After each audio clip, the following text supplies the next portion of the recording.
You mentioned earlier Colorado State's shenanigans of disrespect. Yeah. I think right at the end of the first half, their quarterback ran out of bounds, bumped into Travis, told him he was too small. How stupid is that? This is Travis Hunter. Dude, this is Travis Hunter. This is Travis Hunter. Like, who does that? I wouldn't allow my kids to do that. And y'all know that. And that ought to be said. But when you allow kids to sit in an interview and talk against us, and you just got beat by 50-something in week 1, come on, dog. Somebody help me here. Am I missing something? Straight up, tell me. I don't see where that's done in sports. That has to be allowed. Ain't nobody crazy enough to sit up there and say nothing like, hey, who does that? I don't know why you would want to poke that bear that's Travis. Ain't no bear. That's a dirt. I can't say that word. Thank you, Jesus. God, you're so good to me. He's a dog. He's a dog. That's why he has to be good. That's why I love y'all, man. Y'all take care of me, man.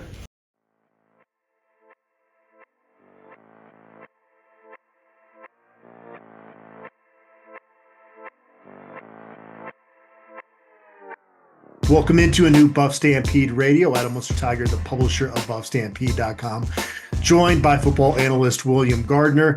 William, a lot going on in your life. Last week we weren't able to connect after the Nebraska game, but we actually had a phone conversation the Sunday, the day after the Nebraska game, and I think it would have been a pretty good podcast. I think what we talked about briefly was just the fact that, you know, as disappointing as it was, that there's still a lot of season left, and, you know, theoretically Nebraska could be one of the toughest matchups that Colorado faces all season.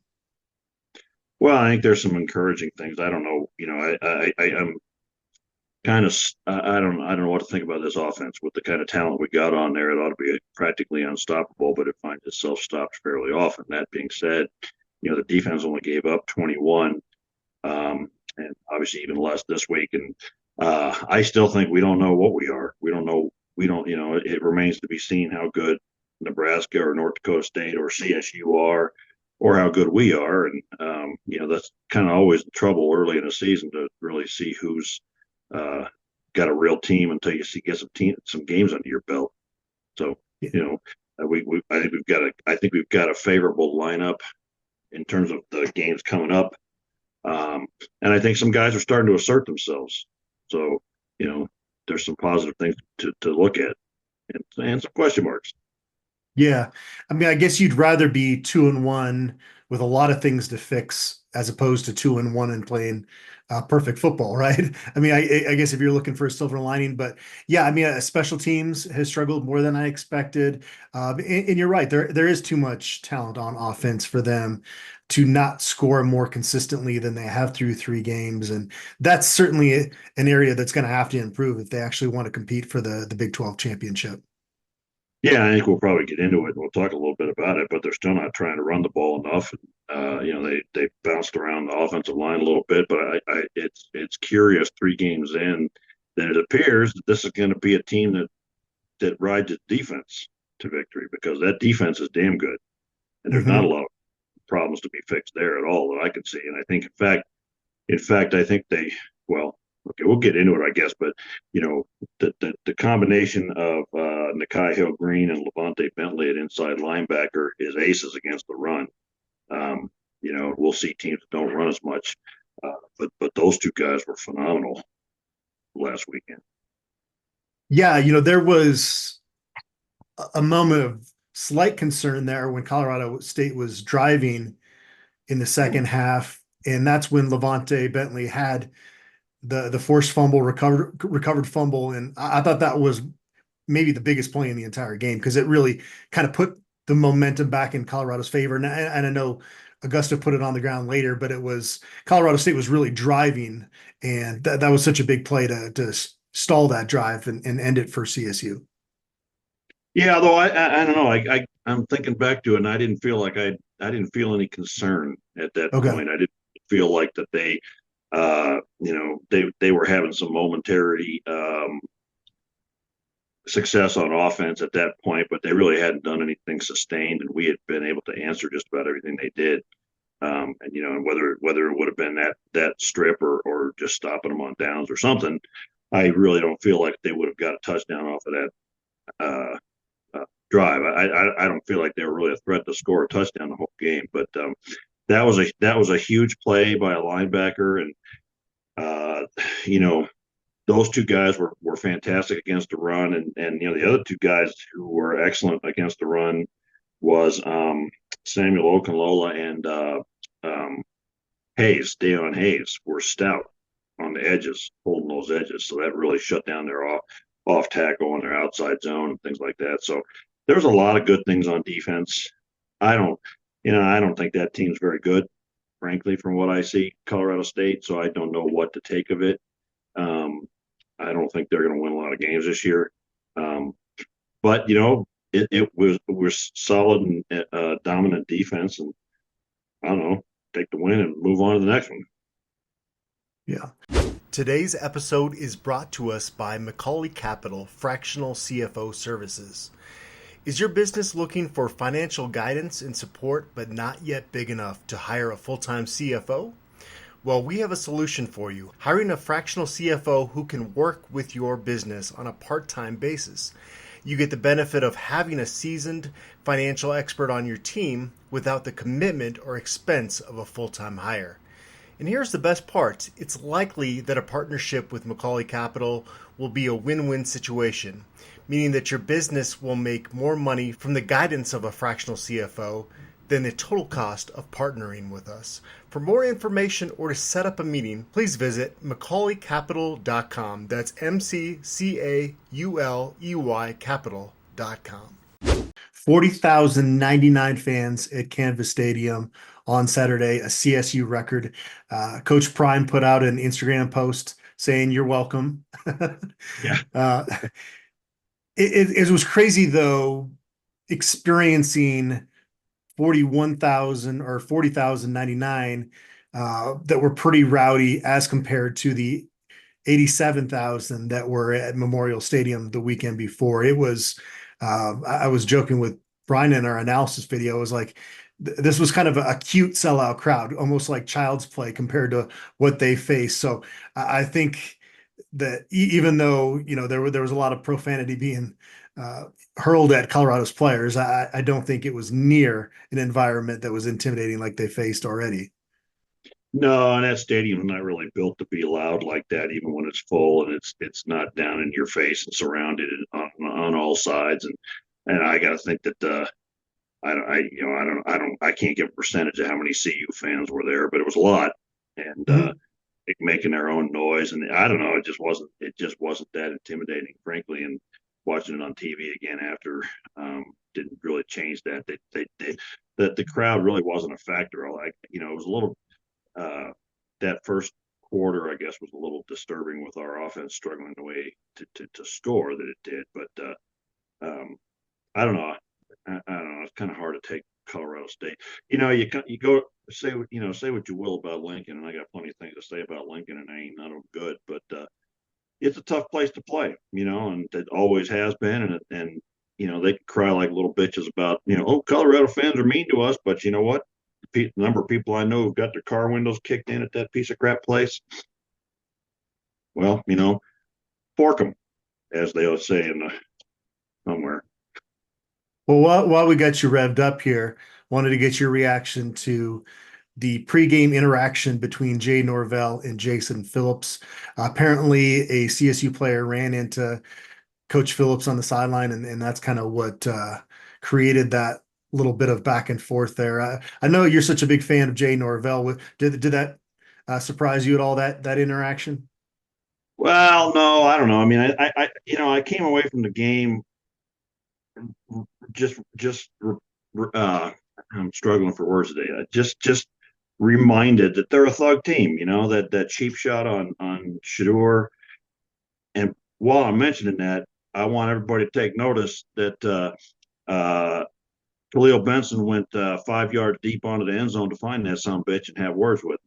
So it wasn't like last year at all. But still, on the one touchdown pass to Travis Hunter, I swear to God, it looked to me like Blackburn took a swing at him.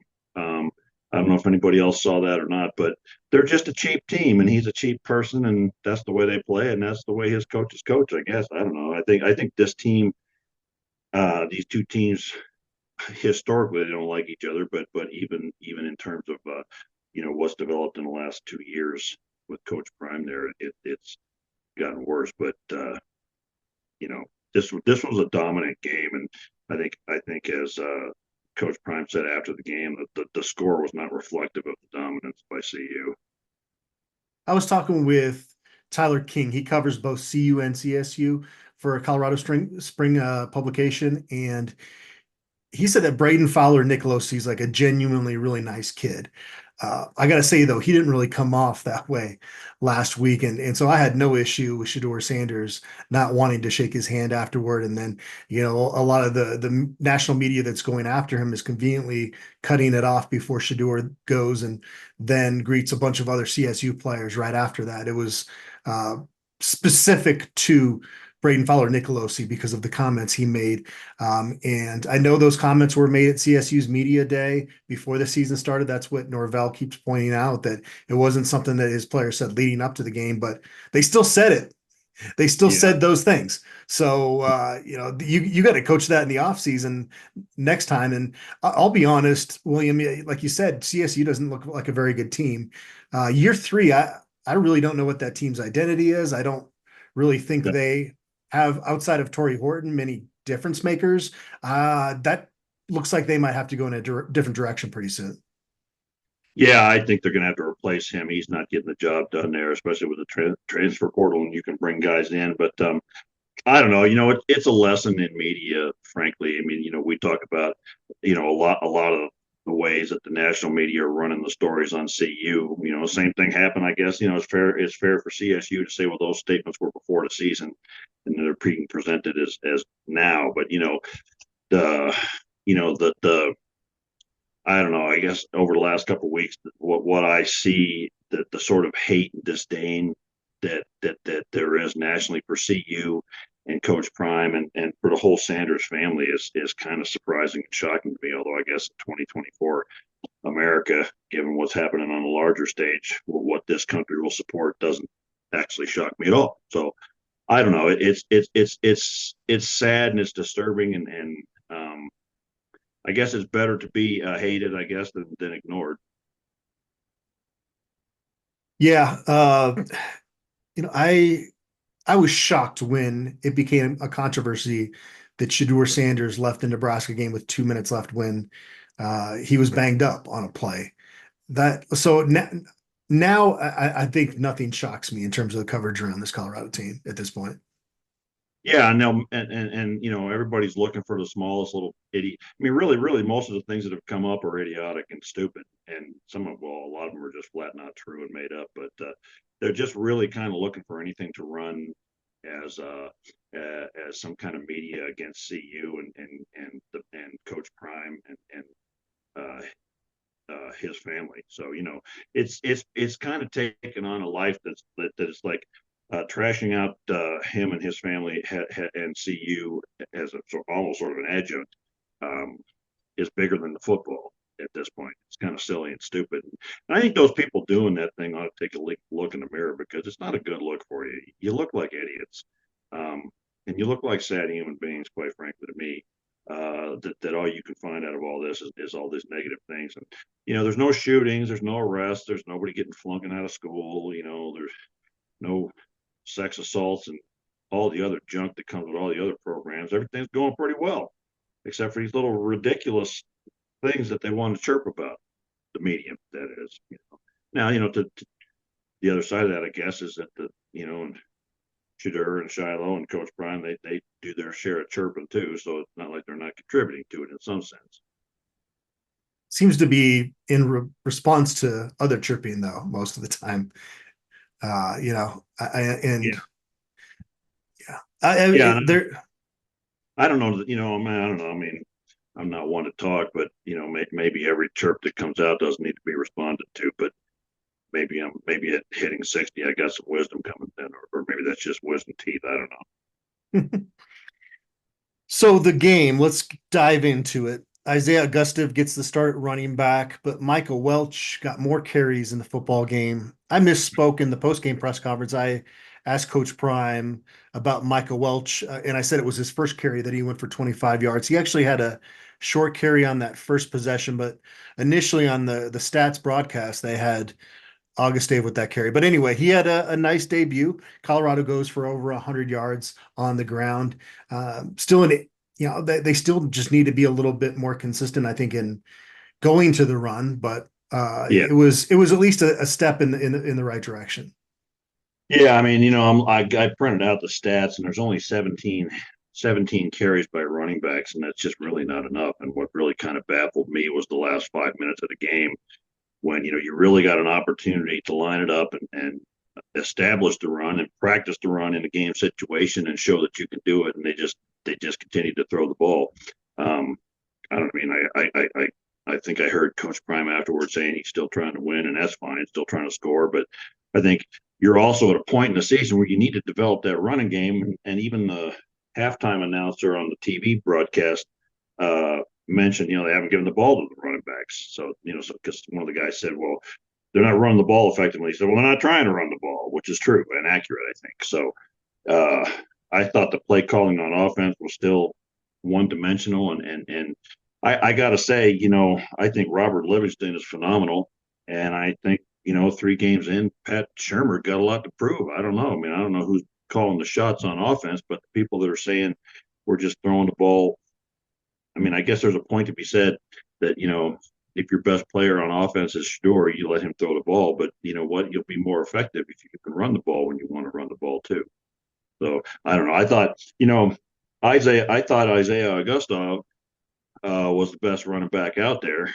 When he had that one fumble, we didn't see him again. So I don't know. It seems like a little bit of a double standard as far as you make a mistake. If you're one guy, you get to keep playing. If you don't, if you're making a mistake and you're him, we replace him. But then we also had Michael Welch get a hot hand, and so maybe that's the reason why. I don't know.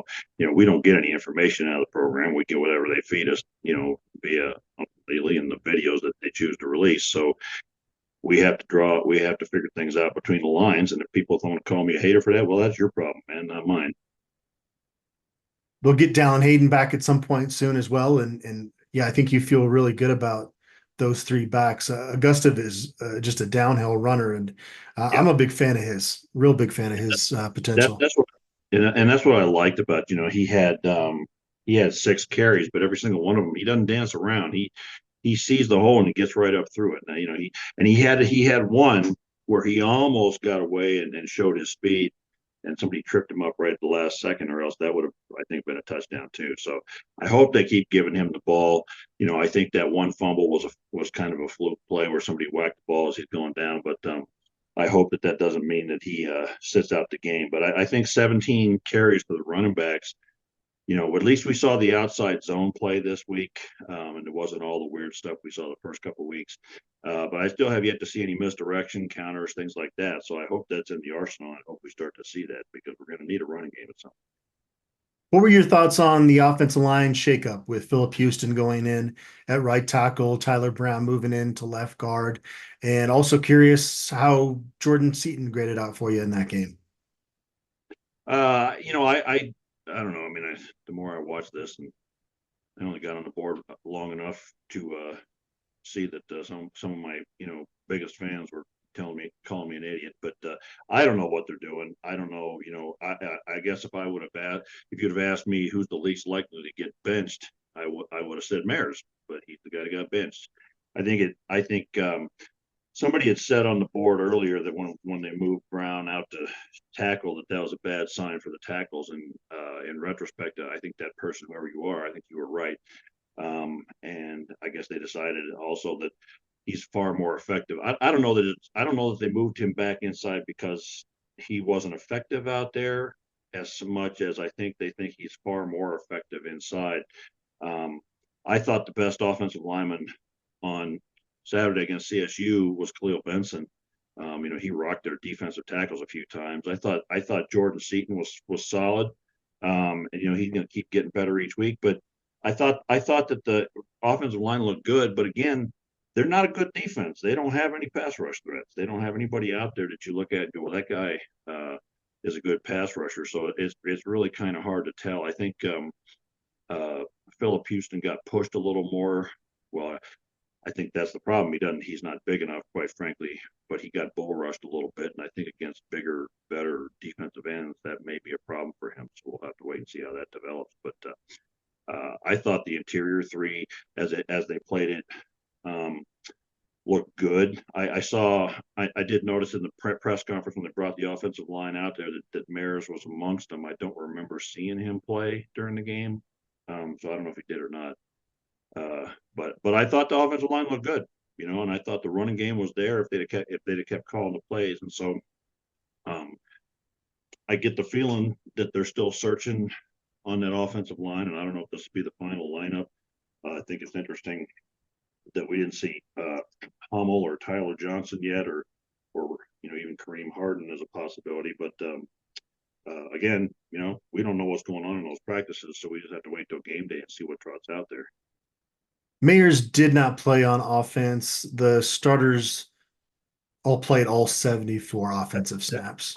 That's what I thought. That was my impression watching the game live. Yeah. It was a pretty ugly football game at times.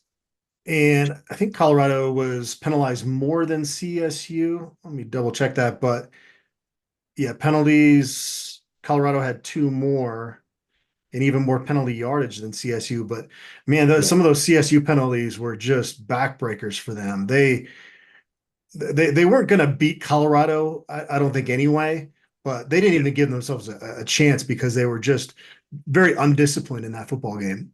And like the 2 plays that stand out to me just reveal the same thuggery as they had last year was obviously, I don't know how the guy didn't get kicked out of the game on that targeting of Shedeur. That anybody with an eyeball, one eyeball, half an eyeball could see that was targeting, and he should have got chucked out. And then the other one, I think the issue wasn't the official that threw the flag kind of behind Shedeur. I don't think he had a very good angle on it, but yeah, no, they should have at least reviewed that. And then the other one that just I kind of went ballistic, and I wasn't sure it was going to get called at first, was where I can't remember who our guy going out of bounds, and the guy dived like 3 or 4 yards outside the boundaries to take him down out, way out on the boundary, and they called that one as well. And it was Michael Welch that he hit. Yep.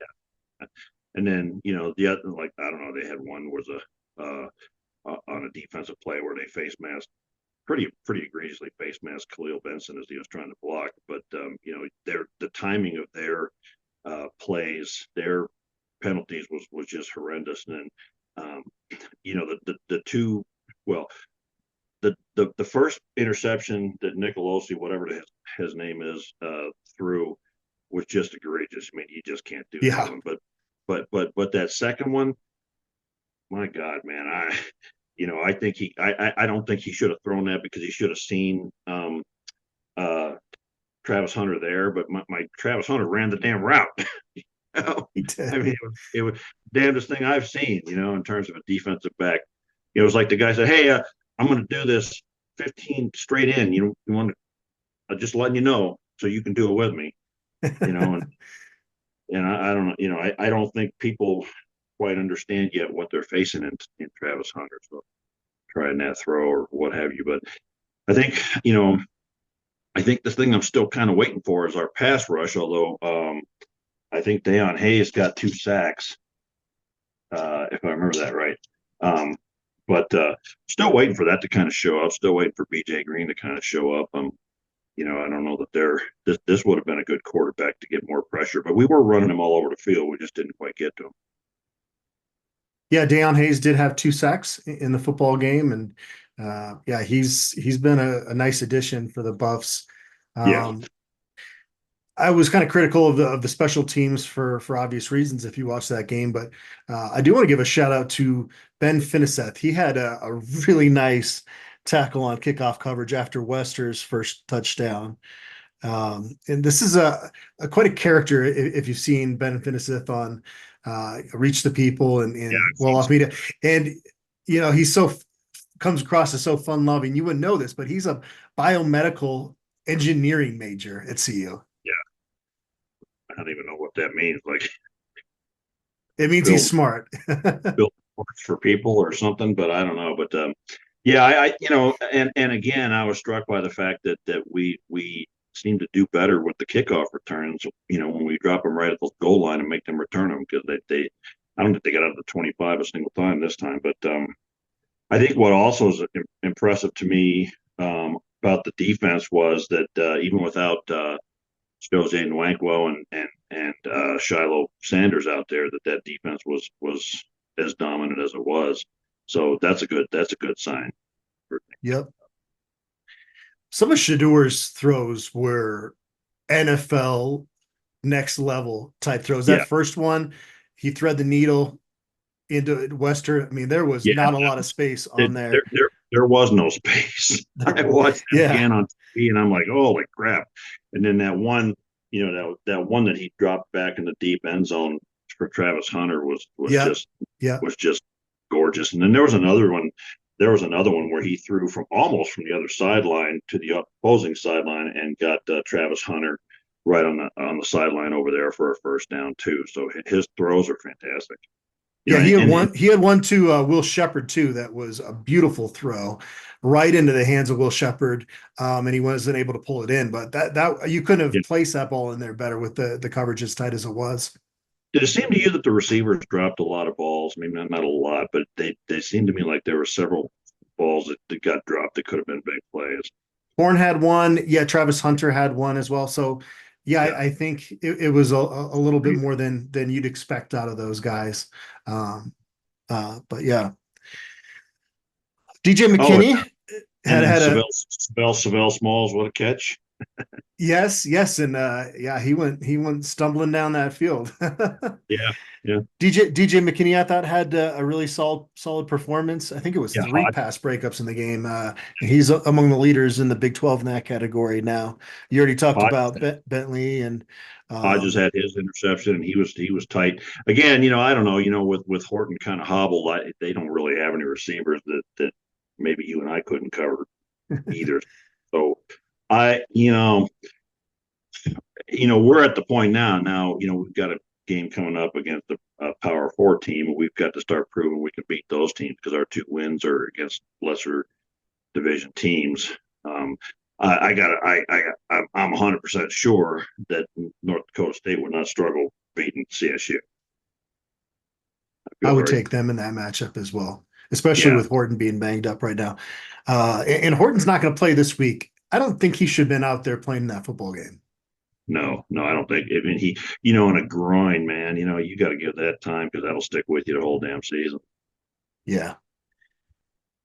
Travis Too Small Hunter had a scary moment there after he chased down a CSU running back and was kind of holding his right shoulder, but he said after the game that he's fine, that it's not an issue. He said he thinks the first time he's ever asked to get pulled out of a football game for being tired. And I saw it twice, once right afterwards, and once a little later, the trainer coming up and was messing with right where his trapezius meets his neck. And so I wonder if he didn't strain something up in there or get a little stinger or something, but he was right back in the game. So didn't really amount to much, but I don't know if there's any Heisman lists out, but if he ain't first in the Heisman rankings right now, it's ridiculous. I mean, he just continues every week to show something crazy. Just before we started, I saw an article that had updated odds on Heisman, and it surprised me. Travis Hunter is right now a 30-1 to win it. I would definitely think that the odds should be better than that. I'm not telling people to go out and bet on it, but it seems like a pretty smart value because he's just doing something that we've never seen before. And I At guess least in the modern era. Right. But then again, you don't get the Heisman without your team winning 9 or 10 games either. So maybe that's what they're looking at. I don't know. And maybe not enough people have seen. It's all well and good to hear what he did. You got to see it to really believe it. So he's got these TV games and people see really, what he does, because some of these things are just he makes it look easy. It's stupid. It's nuts. it's like he's not even trying out there. So Yeah, I was joking, obviously, with the too small. That was uh, what Braden Fowler Nicolosi thinks about Travis Hunter, and then sure enough, Hunter gets revenge for that little jab along the sideline and picks him off. I'm kind of at a loss for words when it comes to Travis Hunter. Like you said, it's kind of one of those things. It's a visual thing. It's hard to describe Travis Hunter. You just need to watch him play football because it is the closest thing to artwork that I've ever seen in terms of a football player and their athleticism and just how fluid it looks and how easy they make it look. And it's pretty incredible. well, and you look at him, and he doesn't even look like a football player, frankly. He kind of, and I guess maybe that's where the statement comes from. But it's like you don't look at this guy and go, "That's the best football player in America," because there's and I was thinking about this watching it during the game Saturday. I was like, what is it? I'm not 100%. Is it that he's faster, that he can change direction faster, accelerate fast? There's so many intangibles there that he just seems to understand the game and the flow of the game and to be in the right place at the right time and make people miss and things like that. So it's just impressive to me all the way around. Yeah, I'd say he's elite in most categories. Yeah. Body control is the one thing that I can't think of another player that has better body control than Travis Hunter. Yeah, and I think he's gonna be showing that for a long time. And they're gonna have an issue at the next level trying to decide where to play him, and how much to play him. To me, it's a no-brainer. You draft him as a corner, and then you put packages in for him at receiver. And I agree with Coach Prime when he said you can't not play him on both sides of the ball, because if you play on him on offense, you're not utilizing one of your best defensive players that's on your roster, and you've got NFL teams with roster limits that, Right. Now, do I think he can play the same way full time that he's doing in college in the NFL? They're not gonna do that. No. But you can't not utilize his skills at receiver, and I also feel like you can't not utilize his skills at corner. So put him at corner, and then put some packages in for him on offense. Figure out the ways for him to get some use in there. So it'd be interesting to see if he goes on all season playing this amount of plays, and I think every week the announcers are a little bit amazed to see it. So we'll see. See what happens when we go into the Big 12.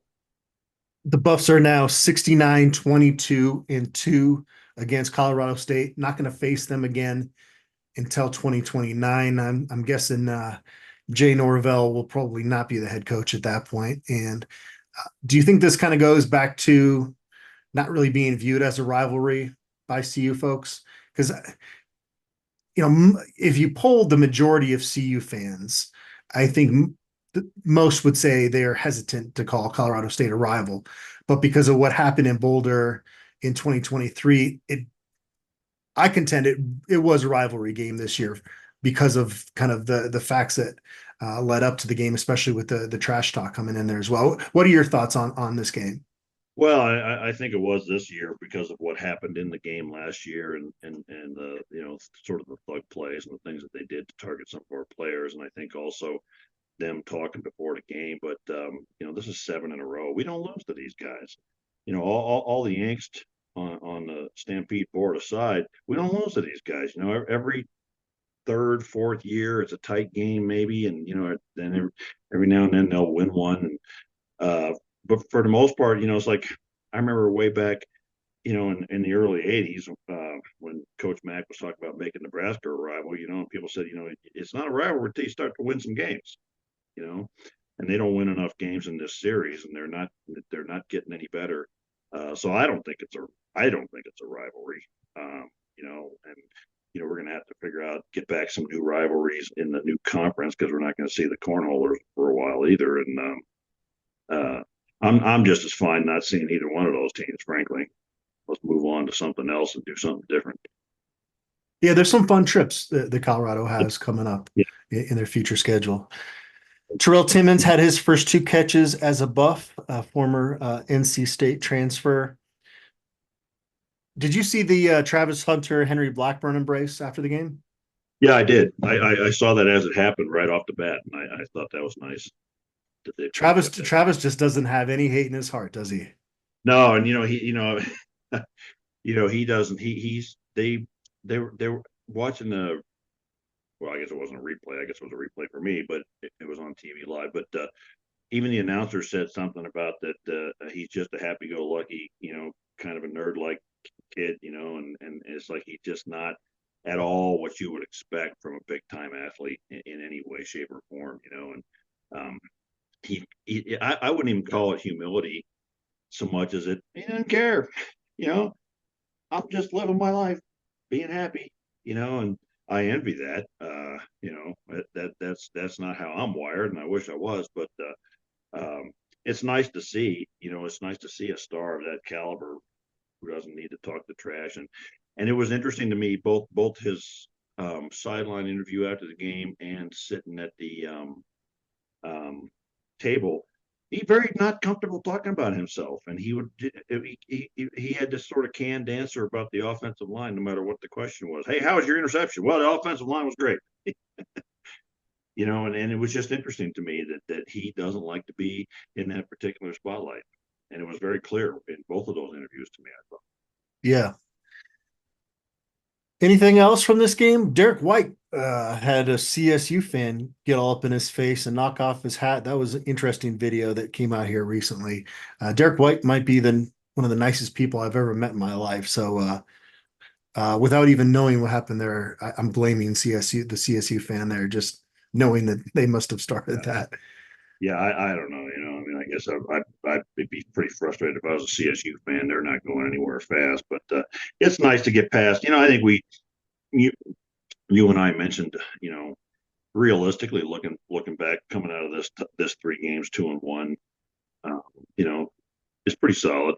I don't know. Everybody wanted to go 3-0, and now we've got a winnable game at home to start the Big 12 season off. And I don't know, you're looking at the Big 12 results so far. It's curious. I'm not sure what to make of this conference just yet. So, Baylor's coming off a win at Air Force is very similar to our win. I don't know what that says about them as a team, but I think they're certainly a winnable game, and it looks like we're coming out as slight favorites at home. So this is one where we really need. I already feel like we're at must-win situation for a game like this. It is one of those games you look at, especially being at home, that if you're going to reach your goals, if you're Colorado, that I think you need to take care of this. Obviously, you need to take care of CSU as well as NDSU. I think with the Nebraska game and the 2-1 result, it's more of the frustration over just how the offense performed in that Nebraska game more than it is about the record at this point, I think. And yet the defense, I thought, was still solid. I thought the defense played well against Nebraska. They held them to 21, and that should win. I mean, we hold most teams to 21. We should win because we've got the offensive firepower that we ought to be outscored 21 points every single time. So I still think, I look at that game, I still think that there were some bright points to it, and there still remains, we still see some of the same question marks in terms of game management and such from the sidelines. But I think the one thing that's become clear to me in 3 games is that Robert Livingston is going to dial up answers. He can adjust. He can adjust in games, and I like it a lot. How much more do we have to see from this defense performing at this level before I don't know, we start making plans to erect a Rob Livingston statue around Folsom Field? Because it's hard not to get super excited about that group based on what we've seen so far. Well, I mean, I think we got to beat some teams with good offenses, and I don't know that I can say, Nebraska's one of those. They got a decent enough offense, but North Dakota State's got a good offense, but a lot lower talent level. Colorado State has nothing. So, I'm looking at our schedule right now, and I don't see anybody on there that's a super offensive threat. I guess the 2 of the best would be Utah and Oklahoma State, and that's late in the season. So, I think we got to wait and see. I don't think 3 games. UCF has got a sneaky good offense too. That's going to be a challenge in a couple of weeks. Yeah, but I'm just kind of looking. I'm not sure what to make of them either. They put up a lot of points, but New Hampshire and Sam Houston are nothing to talk about, and then TCU, I don't know what the hell they are this year. So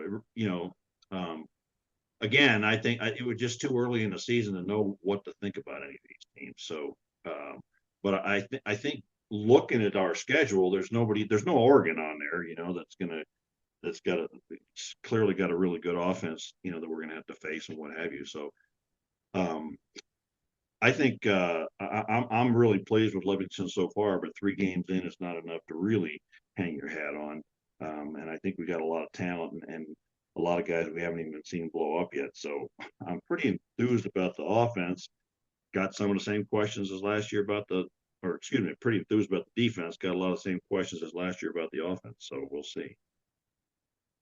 You mentioned Oregon. Have you been keeping tabs on your buddy up there this season? No, I don't know, man. I'm trying to be a kinder, gentler me. I guess that's it. I don't know. I'm trying to answer questions in my own life and don't got the room to be angry at people right now. Okay, well, that's good for Dan Lanning then. I'm happy for him that he's not a target of yours anymore.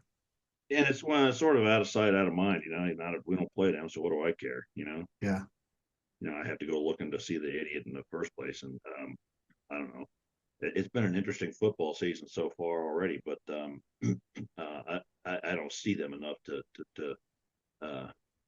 really have much feeling. I don't think there's anybody on our schedule. I think in terms of coaching, we talked about this I think a couple of weeks ago. So I don't know. There's none of these Big 12 teams carry any really emotional baggage for me. It's been way. What about Kansas State with Dylan Edwards coming back to Folsom? I don't care about that so much. I was going to say Kansas State because of back in the day we used to have real wars with them when we were in the conference together before, but it's been so long. So and I'm looking at I never had a bad feeling towards Utah, and Kansas is so inept. It's hard to feel bad about them, but I don't know. There's no teams left on our schedule this year that really bring out a whole lot of emotion in me. So I don't know. Maybe I'm getting old and calming down or something. Colorado, when I looked this morning, was a 2-point favorite over Baylor. This is going to be their first matchup against the Bears since 2010. And I think it'll be a pretty competitive game, but my initial reaction would be that I think Colorado wins this by a touchdown or so. Yeah, I think it ought to be a couple of touchdowns. Again, it's hard to make. That they had a fairly close game against Utah, but I don't know what to make out of Utah yet, especially without Rising. And then they beat up Air Force pretty easily, but that's a whole different kind of an offense. So I don't know what to make of this Baylor team yet. I don't think they're going to be that great, but who knows? I think coming up here, I know it was a big controversial comment, which one of our guys said we're going to be the Super Bowl for everybody. Shedeur Sanders said that at Big 12 Media Days. Yeah, that was Shedeur, but I don't know that we're going to see that kind of thing from everybody this week. I don't know if there's any reason for Baylor to get all worked up about coming to play CU, but we'll see, I guess. I think they will. I think as long as Colorado is winning football games, they're going to continue to pull in higher ratings than any other Big 12 program by far. And I think as a result of that, the opposing team is on that stage too. And so I think it will have a little bit more juice. And I agreed with Shedeur Sanders when he made that statement. I think it means more to a good team. Like if I'm Utah or Oklahoma State and I'm a really good team and I don't get any credit for it, but this team over here, they don't do anything and everybody, and they get all this media. I think maybe it's a bigger thing. They think if you're Baylor and you're not going to get any recognition anyway, maybe it matters less, but I don't know. I don't have any kind of way to know what goes on in the heads or the locker rooms of other teams. So we'll see. It'll be interesting. It's not, Colorado versus Baylor is not going to be anybody who wakes up in the morning and goes, hey, that's a must-see game, but except that we're must-see TV all the time now. Yeah. Well, it should be a fun contest. Hopefully, William, we can coordinate schedules and do another show next week. Sound good? Yeah, I hope so. We'll look. I think it should work out all right. Awesome. That's our recap of Colorado's 28-9 victory over the Colorado State Rams. We'll hopefully, like we said, be back next week to recap the Baylor game. Thanks for tuning in.